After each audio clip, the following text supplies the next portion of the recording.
இயேசு கிறிஸ்துவின் நாமத்தில் இந்த பகுதியில் குடியிருக்கிற ஒவ்வொரு குடும்பத்தையும் ஏசப்பாவின் மகிமை உள்ள நாமத்தில் வாழ்த்துகிறோம்.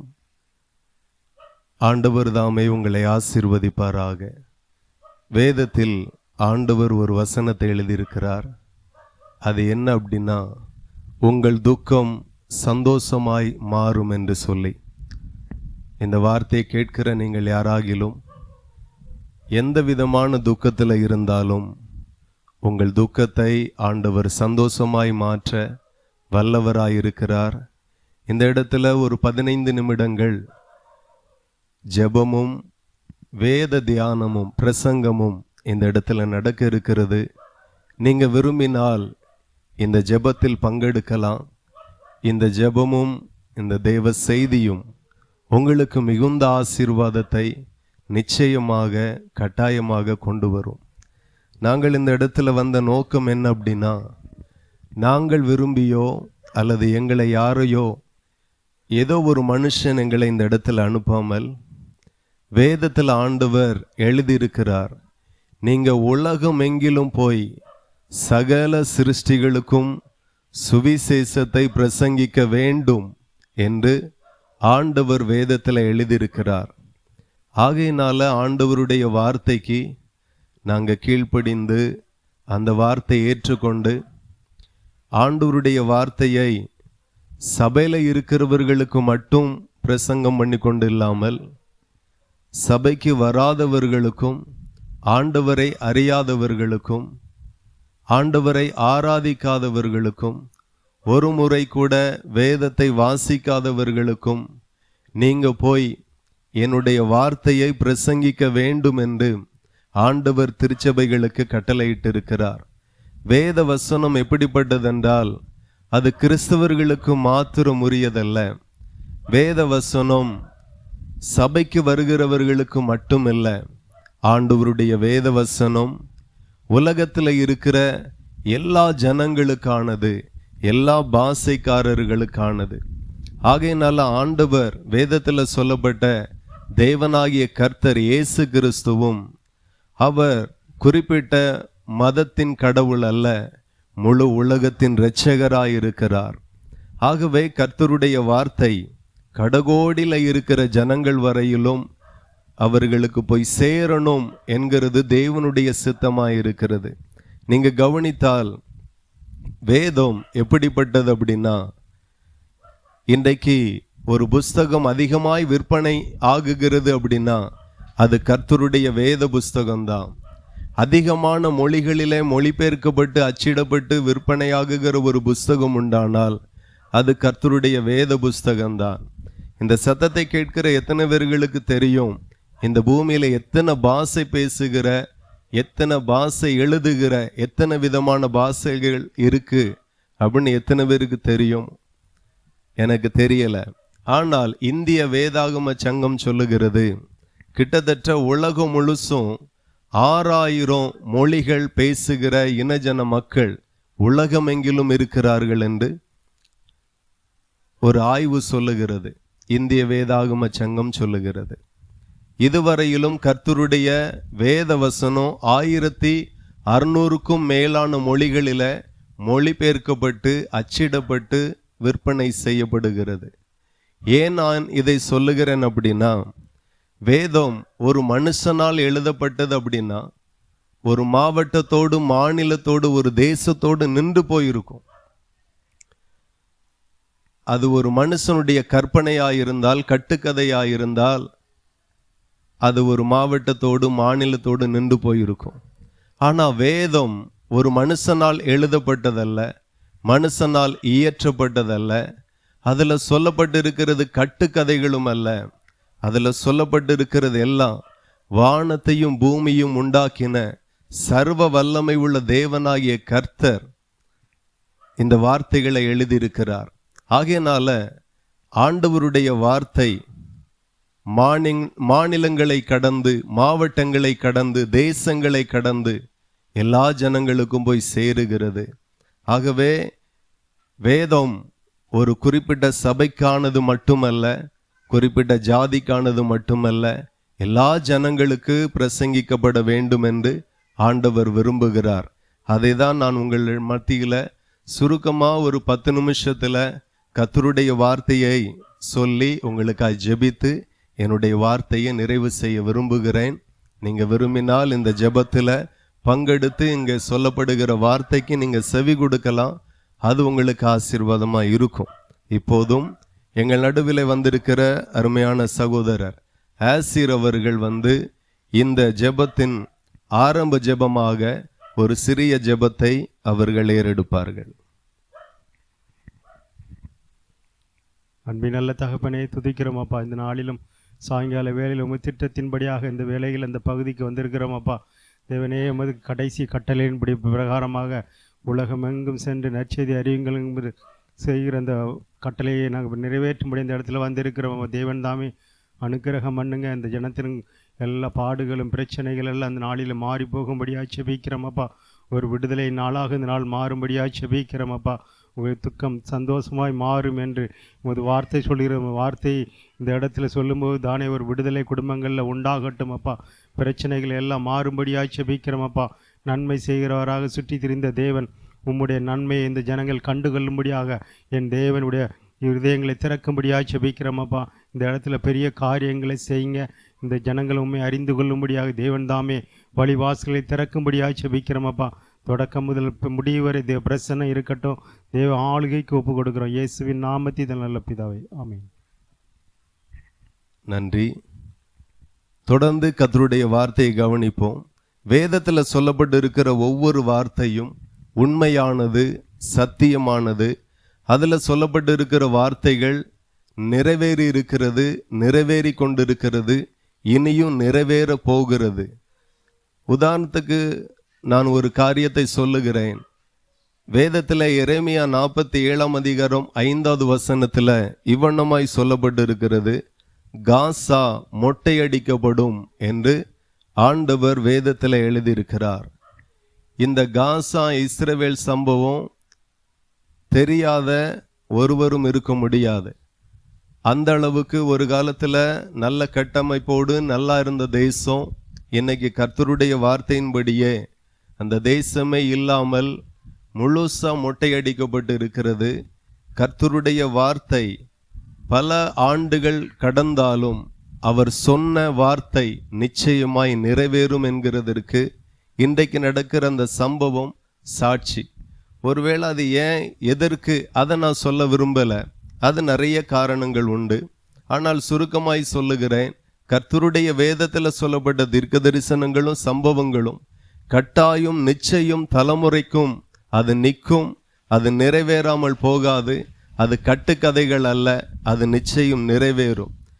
அதே போல் பார்த்தீங்கன்னா கர்த்தருடைய வேத வசனத்தை ஒரு சாதாரண மக்கள், ஒரு சாதாரண கிராமத்தின் மக்களிடத்தில் போய் சொல்லும்போது அந்த வார்த்தைகளை ஒருவேளை அவர்கள் ஏற்றுக்கொள்ளுவார்கள். ஆனால் அந்த பூமியில் பார்த்தீங்கன்னா நிறைய அறிஞர்கள், பேரறிஞர்கள், ஞானிகள், விஞ்ஞானிகள், இப்படிப்பட்ட பலர் இருக்கிறாங்க. ஆனால் அவர்களிடத்தில் இயேசுதான் மெய்யான தேவன், அவருடைய வார்த்தை தான் மெய்யான வார்த்தை, அவருடைய வார்த்தை சத்தியமான வார்த்தை அப்படியெல்லாம் சொன்னால் ஒரு நாளும் அவர்கள் ஆய்வு என்ன சொல்லுகிறது, ஆராய்ச்சி என்ன சொல்லுகிறது, அதை தான் அவங்க கேட்பாங்க. அப்போ வேதம் நீங்கள் பார்த்தீங்கன்னா கட்டுக்கதைகள் அல்ல. அதில் சொல்லப்பட்டு இருக்கிற ஒவ்வொரு வார்த்தையும் மனுஷனுடைய கற்பனையில் உதித்த வார்த்தைகள் அல்ல. அது ஆய்வுனாலேயும் நிரூபிக்கப்பட்டு இருக்கிறது. வேதத்தில் நான் சொல்லக்கூடிய ஒவ்வொரு வார்த்தையிலும் அநேக வார்த்தைகள் ஆய்வுக்கு உட்பட்டு, ஆய்வில் இது சொல்லப்பட்டு இருக்கிறது உண்மையா அப்படின்னு ஆராய்ச்சி பண்ணி பார்த்ததுல அதை குறித்து ஒரு சம்பவம் சொல்ல விரும்புகிறேன். ஆண்டவர் லேவியராகமம் 17 அதிகாரம் 11வது வசனம் சொல்லுகிறது, மாம்சத்தின் உயிர் இரத்தத்தில் இருக்கிறது என்று சொல்லி ஆண்டவர் வேதத்தில் எழுதியிருக்கிறார். நம்முடைய உயிர் எதில் இருக்கு அப்படின்னா முடியல இல்லை, நகத்தில் இல்லை, தோல்ல இல்லை. நம்முடைய உயிர் இரத்தத்தில் இருக்கு என்று சொல்லி பல்லாயிரம் ஆண்டுகளுக்கு முன்பதாக வேதத்தில் ஆண்டவர் எழுதி வைத்திருக்கிறார். ஒரு காலகட்டத்தில் மருத்துவம் எப்படி செய்தார்கள் மனுஷனுக்கு அப்படின்னு பார்த்தீங்கன்னா, ஒரு 200-300 வருஷத்துக்கு முன்பதாக எல்லாம் பார்த்தீங்கன்னா, 200 வருஷத்துக்கு முன்னாடி எல்லாம் மருத்துவம் பல விதத்தில் இருந்திருக்கு. அதில் ஒரு சம்பவத்தை தான் நான் சொல்ல விரும்புகிறேன். அமெரிக்கா ஜனாதிபதி ஜார்ஜ் வாஷிங்டன் அவர்கள் நோய்வாய்ப்பட்டார்கள். ஒரு வல்லரசு தேசத்தினுடைய ஒரு ஜனாதிபதி அவர்கள் பார்த்தீங்கன்னா நோய்வாய்ப்பட்டு தொண்டையில் பயங்கரமான வீக்கம், பயங்கரமான கஷ்டம். அப்போ அந்த நாட்களில் பார்த்தீங்கன்னா எந்த இடத்துல வீக்கம் இருக்கிறதோ அந்த இடத்துல ஊசியை வச்சு குத்தி இரத்தத்தை எடுப்பாங்க. அதில் அவங்களுடைய நம்பிக்கை என்னன்னா அதில் கெட்ட ரத்தம் இருக்குமோ அப்படிங்கிறது தான் அன்னைக்கு இருந்த மருத்துவ சூழ்நிலை. அறியாமையினால முதல்ல ஒரு 400 மில்லி ரத்தத்தை எடுத்தாங்க. அது கெட்ட ரத்தம், அதனால தான் அந்த இடத்துல வீக்கம் இருக்கிறது, வலி இருக்கிறது, அதனால தான் கஷ்டங்கள் இருக்கிறது என்று சொல்லி கடைசியில் பார்த்தா சரியாகலை. உடனே மருத்துவர்கள் ஆலோசனை பண்ணி என்ன 1 லிட்டருக்கு மேலே ரத்தத்தை எடுப்போம், அவ்வளோ கெட்ட ரத்தத்தை எடுத்துட்டா நல்லா இருவார் அப்படின்னு.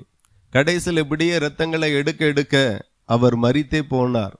அதுக்கு பிறகுதான் மருத்துவ உலகத்துக்கு தெரிய வந்தது மாம்சத்தின் உயிர் இரத்தத்தில் இருக்கிறது என்று சொல்லி ஆண்டவர் சொன்ன வார்த்தை எவ்வளவு உண்மையானது, எவ்வளவு சத்தியமானது என்று சொல்லி அந்த வார்த்தை நிருபமாயிருக்கிறது, நிஜமாயிருக்கிறது. ஆகவே நான் சொல்லுகிறேன், இயேசு கிறிஸ்து வேதத்தில் சொல்லப்பட்ட எல்லா வார்த்தையும் உண்மையானது, சத்தியமானது. அந்த வார்த்தையை நாம் கேட்டால் அந்த வார்த்தை நம்மளை ஆசீர்வதிக்கும். எல்லாருக்கும் அந்த வார்த்தை ஆசீர்வாதமாய் இருக்கும். இப்போ இயேசு கிறிஸ்து 2000 ஆண்டுகளுக்கு முன்பதாக மனுஷனாய் இந்த பூமியில வந்தார். அவர் வந்ததற்கு என்ன நோக்கம் என்று சொல்லி நீங்க பார்த்தீங்கன்னா, இந்த பூமியில இயேசு கிறிஸ்து வந்ததற்கு அநேக நோக்கம் இருக்கும். அதுல ஒரு 3 நோக்கத்தை மட்டும் நான் சொல்லி என்னுடைய வார்த்தை முடிக்கிறேன். முதலாவது, இயேசு கிறிஸ்து எதற்காக வந்தார் அப்படின்னா, அவர் போதிக்கும்படி, பிரசங்கிக்கும்படி வந்தார். இந்த பூமியில அநேகர் பார்த்தீங்கன்னா மனுஷனை பார்த்து வாழுகிறவர்கள் உண்டு, சினிமாவை பார்த்து வாழுகிறவர்கள் உண்டு, நாடகத்தை பார்த்து வாழுகிறவர்கள் உண்டு, தன்னோடு கூட வளர்ந்த ஃப்ரெண்ட்ஸை பார்த்து வாழுகிறவர்கள் நிறைய பேர் உண்டு.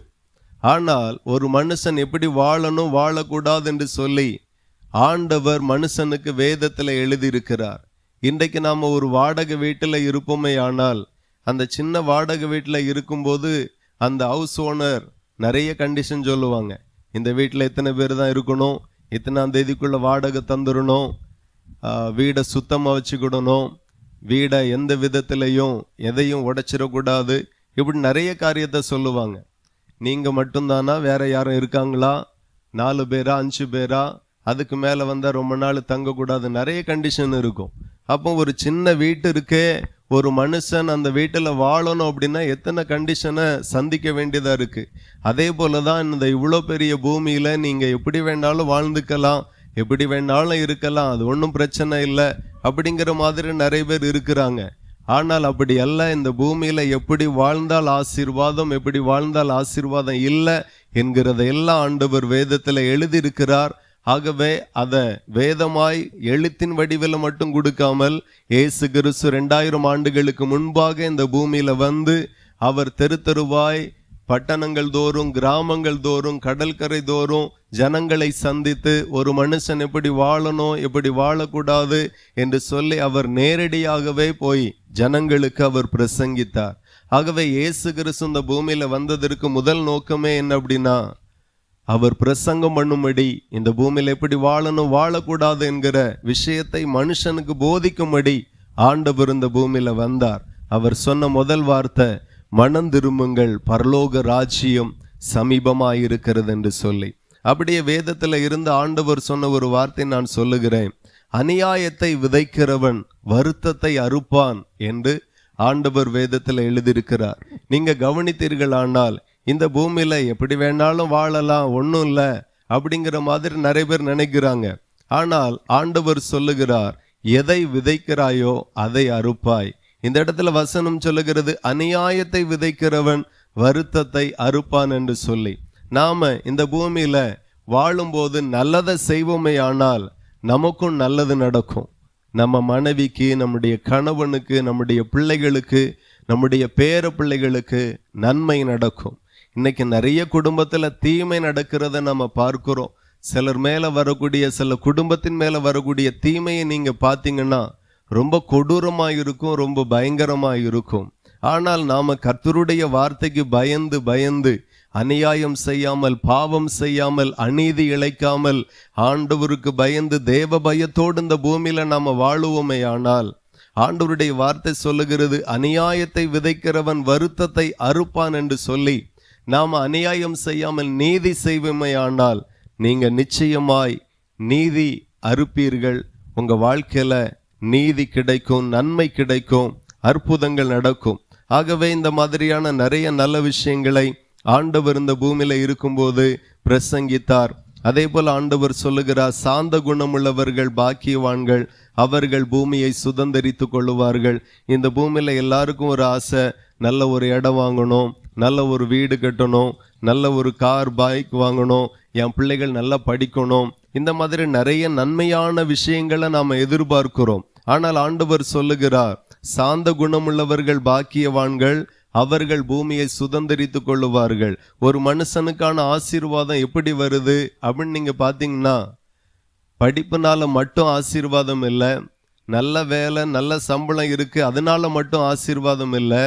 ஒரு மனுஷனுக்கு இருக்கிற நல்ல குணத்தின் அடிப்படையில தான் ஆண்டவர் அந்த மனுஷனுக்கு ஆசீர்வாதங்களை கட்டளையிடுகிறார். ஆகையினாலதான் ஆண்டவருடைய வசனம் சொல்லுகிறது, சாந்த குணமுள்ளவர்கள் பாக்கியவான்கள், அவர்கள் இந்த பூமியை சுதந்தரித்து கொள்ளுவார்கள். ஒருவேளை நீங்க நல்ல சாந்த குணமாய் உங்க குணத்தை மாற்றுங்க. கோபப்படாதபடி, எரிச்சல் படாதபடி, பொறாமைப்படாதபடி உங்க குணத்தை நீங்க மாற்றுவீர்களானால் உங்க வாழ்க்கையும் மாற ஆரம்பிக்கும் என்று இயேசுவின் நாமத்தில் நான் உங்களுக்கு சொல்லுகிறேன். இரண்டாவது, இயேசு கிறிஸ்து எதற்காக இந்த பூமியில வந்தார் அப்படின்னா, நோய்வாய்ப்பட்ட ஜனங்களை சுகமாக்கும்படி இயேசு கிறிஸ்து இந்த பூமியில வந்தார். இயேசு கிறிஸ்து இந்த பூமியில வந்து ஆண்டவர் செய்த அற்புதங்களை வேதம் சொல்லுகிறது, ஒரு புஸ்தகம் போட்டு அதை எழுதி வைக்க போன அந்த உலகம் கொள்ளாதான் அவ்வளோ அற்புதங்களை அவர் அந்த நாட்களில் செய்தார். இன்றைக்கும் சபைகள் மூலமாக இயேசு கிறிஸ்து அற்புதம் செய்து கொண்டிருக்கிறார். சில நாட்களுக்கு முன்பதாக எங்க சபையில ஒரு குடும்பம் வந்தது. பேய்பிடியினால, சேவனை கட்டுகளினால பாதிக்கப்பட்டு வேதனைப்பட்டு மந்திரவாதிகளிடத்துல 60,000 ரூபாய் செலவழிச்சு கடைசியாக பல முறை 10,000 5,000 என்று சொல்லி எல்லாம் செலவு பண்ணி எதோ செஞ்சு ஒன்றும் நடக்கல. கடைசியா அதை விட பெரிய மந்திரவாதிட்டு போய் 60,000 ரூபாய் கொடுத்து பண்ணி பார்த்துருக்காங்க. ஆனாலும் அந்த பிசாசின் தொல்லைகள் அந்த மகளை விட்டு மாறல. ஆனால் சபைக்கு கொண்டு வந்தாங்க. நாங்க சிலராய் இருந்து ஜெபித்தோம். ஆண்டவர் அன்றைக்கே விடுதலை கொடுத்து அற்புதத்தை செய்தார். ஒருவேளை இந்த வார்த்தையை கேட்டுக்கொண்டிருக்கிற நீங்க யாராகிலும் ஏதாகிலும் சேவன கட்டுகள், பிசாசின் கட்டுகள், பலகீனத்தோடு இருப்பீர்களானால் உங்களை சுகமாக்க இயேசு இன்றைக்கும் உயிரோடு கூட இருக்கிறார், வல்லவராய் இருக்கிறார். தேடுங்கள், அப்பொழுது அவரை நீங்கள் கண்டடைவீர்கள் என்று ஆண்டவருடைய வசனம் சொல்லுகிறது. நீங்க கர்த்தரிடத்துல வந்து நீங்க ஜெபிப்பீர்களானால், உங்க கஷ்டங்களை சொல்லுவீர்களானால் நிச்சயமா இயேசு உங்களுக்கு சுகத்தை தருவார். இந்த தெருவில் நின்று இயேசு இயேசு என்று சொல்லுகிற காரணம் என்ன அப்படின்னா, ஒரு காலத்துல எங்க குடும்பமும் நாங்கள் இயேசுவை அறியாதவர்களாய் வாழ்ந்தோம். வேதனா என்னதுன்னு தெரியாம இருந்தோம். அந்த நாட்களில எங்க குடும்பமும் பயங்கரமான சேவனை கட்டுகளினால பாதிக்கப்பட்டு இருந்தது. பல மந்திரவாதிகளிடத்துல போனோம். பெரியவர்கள், முன்னோர்கள், அனுபவித்தவர்கள் சிலர் சொல்லுவாங்க, இந்த பரிகாரத்தை செய்து பாரு, இங்க போய் பாரு, ஒருவேளை சுகமாயிரும், சரியாயிரும் அப்படின்ட்டு. ஆனா பலதை பண்ணி பார்த்தோம், எங்களுக்கு விடுதலை கிடைக்கல. அப்பந்தான் ஒருவர் சொன்னார், எல்லா இடமும் போயாச்சு, எல்லாமே பண்ணி பார்த்தாச்சு, ஒரே ஒருக்கா ஜெபம் பண்ணி பாரு, எல்லாத்துக்கும் பார்க்க வேண்டியதான், இதுல என்ன இருக்கு அப்படின்னு சொல்லும்போது எங்க அப்பா போய் சபையில ஜெபிக்கிற அந்த பாஸ்டரை கூட்டு வந்தாங்க. அப்போ அவர்கள் ஜெபிக்கும் போது அன்றைக்கு இரவு ஒரு சொப்பனம் வந்தது. அது என்ன அப்படின்னா, எங்க வீட்டுல ரொம்ப காலமாய் இருந்த ஒரு கருத்த உருவம், ஒரு பிசாசு அப்படியே வீடை காலி பண்ணி ரோட்டுக்கு அந்த பக்கம் போய் நிக்குது. ஒரு ஆள் கேட்கிறாரு, என்ன இத்தனை வருஷமா அந்த வீட்டுல இருந்தா என்ன திடீர்னு வீடை காலி பண்ணிட்ட அப்படின்னு கேட்கும்போது அது சொல்லிச்சு, இத்தனை வருஷம் இருந்தேன், நேற்றைக்கு ஒரு ஜெபம் நடந்தது, அதுல இருந்து அந்த வீட்டுல ஒரு அக்கினி எரியுது, அதனால என்னால இருக்க முடியல, நான் என்ன இருக்க மாட்டேன், நான் போறேன் அப்படின்னு சொல்லிட்டு போச்சு. அதுல இருந்து ஒரு நம்பிக்கை வந்தது. ஒரே ஒரு 15 நிமிஷம் ஜெபம் பண்ணும்போது நம்மளுக்கு இவ்வளோ ஒரு நல்ல சொப்பனம், ஏதோ ஒரு பொல்லாத ஆவி நம்மளை விட்டு போற மாதிரி இருக்கிறதே, ஒரே ஒரு 15 நிமிஷம் ஜெபத்துல ஒரு அற்புதம் நடந்திருக்கு அப்படின்னா நிச்சயமா இந்த இயேசு நம்மளை ஆசீர்வதிக்க வல்லவர் என்று சொல்லி நம்ப ஆரம்பித்தோம், சபைக்கு போக ஆரம்பித்தோம். இதுவரையிலும் ஆண்டவர் எங்களுக்கு நல்ல சுகத்தையும் சமாதானத்தையும் தீர்க்காயுசையும் தந்திருக்கிறார். அந்த நல்ல இயேசுவை தான், மெய்யான தேவனை தான் நான் உங்களுக்கு பிரசங்கிக்கிறேன். அப்படி இயேசு கிறிஸ்து நன்மை செய்கிறவராய் சுற்றி திரிந்தார். இன்றைக்கும் சபைகளின் மூலமாய் நன்மை செய்கிறார். நான் உங்களை மதமாற்றம் வரல, நாம் பெற்றிருக்கிற நன்மையை மற்றவர்களுக்கும் உங்களுக்கும் சொல்ல வந்திருக்கிறேன். நீங்க ஏதாகிலும் மருத்துவமனைக்கு போய் சுகத்தை பெற்றால் கண்டிப்பா 4 பேர்ட்ட சொல்லாமலா இருப்பீங்க. நீ போ, அங்க அப்போலோ ஆஸ்பத்திரிக்கு போ, கட்டாயம் சுகமாயிரும். முகாம்பிக்கைக்கு போ, அங்க போ, நல்ல சுகமாயிரும். இல்லைன்னா மதுரை மீனாட்சி மிஷனுக்கு போ, நல்ல சுகமாயிரும். நீங்க சொல்றீங்க தானே? அதே போலதான் நாங்க சுகத்தை பெற்றோம், இயேசுவால பெற்றோம். அந்த இயேசு என்கிற மெய்யான தேவத்தால நாங்க சுகத்தை பெற்றோம். ஆகவே அவர் நல்லவர், சுகமளிக்கிறவர், விடுவிக்கிறவர் என்று சொல்லி நாங்களும் உங்களுக்கு பிரசங்கிக்கிறோம். கேட்கிறதும் கேட்காததும் அவரவருடைய விருப்பம். நாங்க உங்களை கட்டாயப்படுத்தல. சோ இயேசு கிறிஸ்து இந்த பூமியில இந்த மாதிரி போதிக்கும்படி வந்தார், ஜனங்களை சுகமாக்கும்படி வந்தார். மூன்றாவது எதற்காக வந்தார் அப்படின்னா, இயேசு கிறிஸ்து இந்த பூமியில ஒரு மனுஷன் அறிந்தும் அறியாமலும் தெரிந்தும் தெரியாமலும் எத்தனையோ பாவம் செய்கிறாங்க. பாருங்க, கடந்த நாட்கள்ல பேப்பர்ல வாசித்த நியூஸ், ஒரு மகன் தாயின் இடத்துல பணம் கேட்கிறான், குடிக்க காசுதா குடிக்க காசுதா அப்படின்னு ஒரே பிரச்சனை. குடுக்கையில ஆத்திரத்துல கட்டையால அடிச்சதுல தாய் இறந்து போறாங்க. ஆனா இதெல்லாம் இந்த மாதிரி அறிந்தும் அறியாமலும் செய்கிற நிறைய பாவங்கள் அநேக மனுஷன் மேல இருக்கிறது. வேதம் சொல்லுகிறது, பாவத்தின் சம்பளம் மரணம், பாவம் செய்கிற ஆத்துமா சாகும் என்று ஆண்டவர் வேதத்துல சொல்லி இருக்கிறார். அப்படி நிறைய பேர் அறிந்தும் அறியாமலும் எத்தனையோ பாவங்கள், விபச்சார பாவங்கள், வேசித்தன பாவங்கள், கொலை பாதகங்கள், திருட்டு, களவு, அபகரிப்பு, வஞ்சகம், இந்த மாதிரி நிறைய பாவங்கள் செய்து, ஏதோ தெரியாதனமா செய்து நிறைய பேருடைய வாழ்க்கையில சாபம் இருக்கிறது. எந்த பாவத்தை செய்தாலும் அந்த பாவத்தினுடைய சம்பளம் மரணம், அதாவது சாபம் வரும். சில சாபங்கள் எப்படி இருக்கும் அப்படின்னா, குழந்தை பாக்கியத்தை தடை பண்ணும். சில குடும்பத்துல சாபம் எப்படி இருக்கும் அப்படின்னா, இளம் வயதின் மரணத்தை கொண்டு வரும். சில குடும்பத்துல பாத்தீங்கன்னா இது நிறைய நடக்கும். இளம் வயதுல இறந்து போவாங்க, நிறைய விதவைகள் இருப்பாங்க. இந்த மாதிரி சாபம் நிறைய குடும்பத்தை தொடருகிறது. சாபத்தின் பட்டியல் இவ்வளோ அல்ல, நிறைய சொல்லலாம். ஆனா சிலருக்கு அது வேதனையா இருக்குமே என்று சொல்லி 2ஓட முடிக்கிறேன். ஆகவே இந்த மாதிரியான சாபத்தோடு நிறைய பேர் வாழுவார்கள். ஆகவே பாவம் செய்த ஆத்துமா சாபத்துல மட்டுமல்ல, பாவம் செய்கிறவர்கள் எல்லா மதமும் சொல்லுகிறது பரலோகம் ஒன்று உண்டு, நரகம் ஒன்று உண்டு என்று சொல்லி. நரகத்துக்கு யார் போவா அப்படின்னா, பாவம் செய்கிற ஒவ்வொரு மனுஷனும் நரகத்துக்கு போவானா. அப்போ நரகத்துல ஒரு மனுஷன் போகக்கூடாது என்று சொல்லி ஒவ்வொரு மனுஷனும் செய்த பாவத்திற்காக சிலுவையை சுமந்து சிலுவையில் அறையப்பட்டு இரத்தத்தை சிந்தி ஜீவனை கொடுக்க இயேசு இந்த பூமியில வந்தார். நீங்க நினைக்கலாம், இயேசு கிறிஸ்து என்னுடைய பாவத்திற்காக பலியானாரா, அல்லது இயேசு கிறிஸ்து முழு உலகத்தினுடைய பாவத்திற்காக பலியானாரா அப்படின்னா, உலகத்தின் பாவத்தை சுமந்து தீர்க்கிற தேவ ஆட்டுக்குட்டி என்று வேதம் சொல்லுகிறது. இந்த பூமியில அற்புதம் செய்யக்கு ஒரு தேவன் உண்டானால் அவர்தான் இயேசு கிறிஸ்து. ஒரு மனுஷனுடைய பாவத்தை மன்னிக்கிற ஒரு தேவன் உண்டானால் அவர்தான் இயேசு கிறிஸ்து.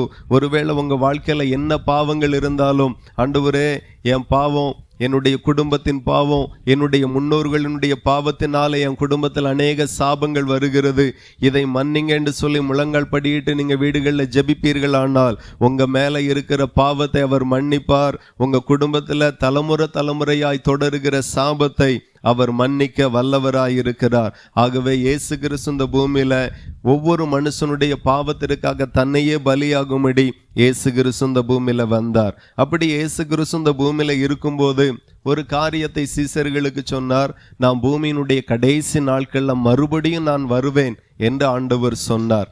அப்பதான் சீசர்கள் கேட்டாங்க, உம்முடைய வருகைக்கும் இந்த உலகத்தினுடைய முடிவுக்கும் என்ன அடையாளம் என்று சொல்லி கேட்டார்கள். அப்பந்தான் இயேசு கிறிஸ்து, என்னுடைய வார்த்தை இன்னும் ஒரு 5 நிமிஷத்துல முடிக்கிறேன், ஆண்டவர் உங்களை ஆசீர்வதிப்பாராக. அப்போ உம்முடைய வருகைக்கும் இந்த உலகத்தினுடைய முடிவுக்கும் என்ன அடையாளம் என்று சொல்லி கேட்டார்கள். இப்ப நீங்க நினைக்கலாம், இயேசு வந்தா என்ன, உலகம் அழிஞ்சா எனக்கு என்ன அப்படின்னு நீங்க நினைக்கலாம். நான் சொல்லுகிறேன், இயேசு கிறிஸ்துனுடைய வருகைக்கும் உங்களுக்கும் சம்பந்தம் உண்டு. இயேசு கிறிஸ்துனுடைய வருகைக்கும் இந்த உலகத்தினுடைய முடிவுக்கும் நமக்கும் சம்பந்தம் உண்டு. என்ன அப்படின்னா, இயேசு கிறிஸ்து இனி வரும்போது என்ன நடக்கும் அப்படின்னா, ஒரு மனுஷன் வேத வசனத்தின்படி நீதிமானாய் பரிசுத்தமாய் வாழ்ந்து பாவ மன்னிப்பை இயேசு கிறிஸ்துவனிடத்தில் ஞானஸ்நானத்தின் மூலமாய் பாவ மன்னிப்பை பெற்று பரிசுத்தாவியின் பெற்று இந்த பூமியில மரித்திருப்பாரானால், இயேசு வரும்போது அவனுடைய கல்லறைகள் திறக்கப்பட்டு ஆத்துமா உயிர்ப்பிக்கப்பட்டு இயேசுவோடு சேர்க்கப்பட்டு இவ்விதமாய் அவர்கள் பரலோகத்துக்கு எடுத்துக்கொள்ளப்படுவார்கள். ஒருவேளை இயேசு கிறிஸ்து வரும்போது ஒரு மனுஷன் மனம் திரும்பி ஞானஸ்நானம் எடுத்து அபிஷேகத்தை பெற்று இந்த பூமியில உயிரோடு இருப்பார்கள், ஆனால் ஒரு நொடி பொழுதிலே மறுரூபமாக்கி இயேசுவோடு சேர்க்கப்பட்டு இவ்வண்ணமாய் பரலோகத்துக்கு அவர்கள் எடுத்துக்கொள்ளப்படுவார்கள் என்று வேதத்தில் சொல்லப்பட்டு இருக்கிறது. பரலோகத்துக்கு போனோம்னா இயேசு கிறிஸ்து இல்லாம போக முடியாது, அவருடைய வார்த்தை இல்லாம போக முடியாது, அவருடைய சத்தியங்கள் உபதேசம் இல்லாம போக முடியாது என்று சொல்லி ஆண்டவருடைய வேதம் சொல்லுகிறதை நான் உங்களுக்கு சொல்லுகிறேன். அப்படியே இயேசு கிறிஸ்துனுடைய வருகைக்கும் இந்த உலகத்தினுடைய முடிவுக்கும் என்ன அடையாளம் என்று சொல்லி ஒரு 8 அடையாளத்தை சொல்லுகிறேன். அதை வாசித்து மட்டும் விடுகிறேன். கடைசி காலம் எப்படி இருக்கும் அப்படின்னு சொல்லி நீங்க கவனித்தால், ஆண்டவர் சொல்லுகிறார், யுத்தங்களின் செய்திகளை நீங்க கேள்விப்படுவீர்கள் என்று சொல்லப்பட்டிருக்கிறது. இப்ப சமீப காலமாக பயங்கரமான யுத்தம் பல இடங்களிலே நாம பார்க்கிறோம். பாகிஸ்தானுக்கும் ஆப்கானிஸ்தானுக்கும் பயங்கரமான யுத்தம் போய்கொண்டே இருக்கிறது. Israel Gaza, Israel Iran, Israel Lebanon, இந்த மாதிரி நிறைய தேசத்துல யுத்தம் போய்கொண்டு இருக்கிறது. உக்ரைனுக்கும் ரஷ்யாவுக்கும் யுத்தம் போய்கொண்டு இருக்கிறது. இது நம்ம செய்தியாக நாம கேட்கிறோம். இது செய்தி மட்டுமல்ல, இயேசு கிறிஸ்து வருகிற கடைசி காலத்தின் அடையாளத்தில் ஒன்றாயிருக்கிறது. ஜனத்துக்கு விரோதமாய் ஜனமும் ராஜ்யத்துக்கு விரோதமாய் ராஜ்யமும் எழும்பும் என்று சொல்லப்பட்டிருக்கிறது. உள்நாட்டு கலவரங்கள் பெருகும் என்று சொல்லி கடைசி காலத்துல வேதம் சொல்லுகிறது. அதுதான் இப்பொழுது நடந்து கொண்டிருக்கிறது. அதோடு கூட வசனம் சொல்லுகிறது, பஞ்சங்களும் கொள்ளை நோய்களும் வரும் என்று சொல்லி. அநேக தேசங்களில் பலவிதமான பஞ்சம். இந்தியாவிலையும் வட மாநிலத்தில் பயங்கரமான பஞ்சம், சோமாலியாவில் பயங்கரமான பஞ்சம், இலங்கை தேசத்தில் பயங்கரமான பஞ்சம். இதெல்லாம் நம்முடைய நாட்களில் நடந்து கொண்டிருக்கிறது. கொள்ளை நோய்கள் வரும் என்று சொல்லப்பட்டிருக்கிறது. கொரோனா என்கிற கொள்ளை நோய் ஒரு மாவட்டத்துக்கு மட்டும் வரல, ஒரு மாநிலத்துக்கு மட்டும் வரல, ஒரு தேசத்துக்கு மட்டும் வரல, எல்லா நாடுகளிலேயும் முழு உலகத்திலையும் வந்தது. ஏனென்றால் கர்த்தர் சொன்ன வார்த்தை ஒரு மாவட்டத்திற்கான வார்த்தை அல்ல, அது முழு உலகத்திற்கான வார்த்தை. அது நம்மளுடைய கண் முன்னாடி நடந்தது. அதே போல பார்த்தீங்கன்னா பூமி அதிர்ச்சிகள் வரும் என்று சொல்லப்பட்டிருக்கிறது. இது 6வது அடையாளம். நீங்க பார்த்தீங்கன்னா 2010 இதுவரையிலும் 1,52,000 முறை பெரிய பூமி அதிர்ச்சியிலிருந்து சின்ன பூமி அதிர்ச்சி வரைக்கும் இந்த முழு உலகத்திலையும் வந்திருக்கிறது. இது வெறும் செய்தி மாத்திரமல்ல, இயேசு கிறிஸ்து வருகிறார், நீ மனம் திரும்பு, இயேசு கிறிஸ்து வருகிறார், நீ மனம் திரும்பு என்று சொல்லி இது உங்களை எச்சரிக்கிறது. கடைசியாக அநேகருடைய அன்பு தணிந்து போகும் என்று வேதத்துல சொல்லப்பட்டிருக்கு. இது என்ன புரியல அப்படின்னு சில நினைக்கலாம். ஒரு காலத்துல நீங்க பாத்தீங்கன்னா ஒரு 100 வருஷத்துக்கு முன்னாடி 150 வருஷத்துக்கு முன்னாடி இருந்த அன்பு விசேஷமானது, வித்தியாசமானது. அன்னைக்கு பாத்தீங்கன்னா ஒரு குடும்பம் அப்படின்னா வீட்டுல பாத்தீங்கன்னா தாத்தா பாட்டி, ஆமா அண்ணன் அண்ணி, முழு குடும்பம் ஒரு கூட்டு குடும்பமா அழகா வாழ்ந்து கொண்டு அவ்வளோ அன்பு இருக்கும். ஆனா இன்னைக்கு பாத்தீங்கன்னா கல்யாணம் முடிக்க முன்னாடியே பொண்ணு கேட்குது, வீட்டுல எத்தனை பேரு, தாய் தகப்பனை தாண்டி வேற எத்தனை பேரு, மைனி சம்மந்தி எத்தனை, குழந்தைமாறு எத்தனை, எல்லாம் கூட்டு குடும்பமா இருக்காங்க, அப்ப நான் அந்த வீட்டுக்கு பொண்ணு கொடுக்காண்டாம். இந்த மாதிரி முடிவெடுக்கிற பெண்களும் இருக்கிறாங்க. யாரையும் பார்க்கக்கு முடியல. அந்த மாதிரி கடைசி காலத்துல அன்பு தணிந்து போகும் என்று சொன்னது போல இன்னைக்கு அநேகருடைய அன்பு தணிந்து போகுது. கடைசி அடையாளம் என்ன அப்படின்னா, ராஜ்யத்தின் இந்த சுவிசேஷம், பரலோகத்தின் இந்த வார்த்தை பூலோகம் எங்கிலும் சாட்சியாக பிரசங்கிக்கப்படும்.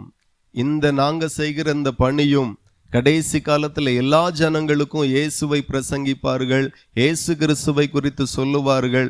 இதுதான் கடைசி காலத்தினுடைய அடையாளம் என்று சொல்லி வேதத்துல எழுதப்பட்டு இருக்கிறது, சொல்லப்பட்டு இருக்கிறது.